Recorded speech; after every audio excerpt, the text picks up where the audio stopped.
Hi అండి, welcome to your channel. బెల్లం గవ్వలు ఇంకా క్రిస్పీగా ఉండి టేస్టీగా రావాలంటే కేజీ మైదా పిండి తీసుకొని పావు కేజీ బొంబాయి రవ్వ వేసేసి మిక్స్ చేసుకోవాలి. ఇలా బాగా కలిసేటట్టు కొద్దిగా ఉప్పు వేసుకొని ఇలా మిక్స్ చేసుకున్నాక కొద్దిగా వాటర్ యాడ్ చేసుకుంటూ పిండిని కలుపుతూ ఉండాలి. మరి ఒకసారి పోస్తుంటే వాటర్ లూజ్ అయిపోతాయి, పిండి అనేది లూజ్ అయిపోతుంది.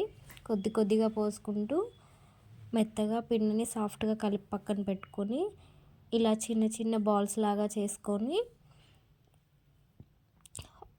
గవ్వల పీట తీసుకొని కొద్దిగా పిండి రాసి ఇలా చిన్న పిండి ముద్ద తీసుకొని ఇలా గవ్వల్లాగా బొటన వేలుతోటి ప్రెస్ చేస్తే గవ్వల డిజైన్ అనేది చాలా బాగుంటుంది. ఒక డీప్ ఫ్రైకి సరిపడా ఆయిల్ పోసేసుకొని ఆయిల్ వేడయ్యాక ఇలా చేసి పెట్టిన గవ్వలను వేసేసి ఫ్రై చేసుకోవాలి.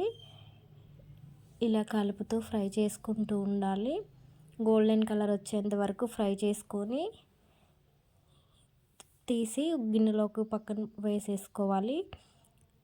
ఇలా వేసుకున్నాక ఒక గిన్నె పెట్టేసి పాకానికి కేజీ మైదా పిండికి 3/4 కేజీ బెల్లం అయితే పర్ఫెక్ట్గా సరిపోతుంది.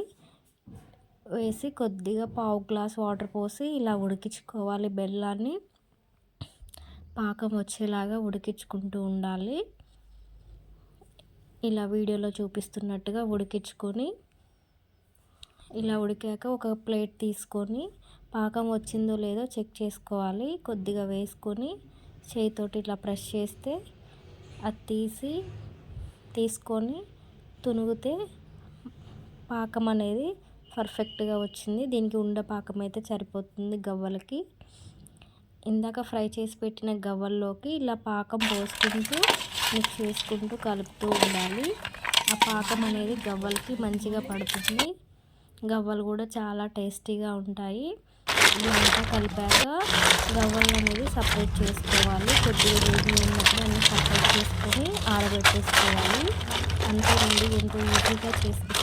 మా ఛానల్ చూస్తున్న వారు లైక్ చేయండి, షేర్ చేయండి, సబ్స్క్రైబ్ చేయండి. Thank you for watching.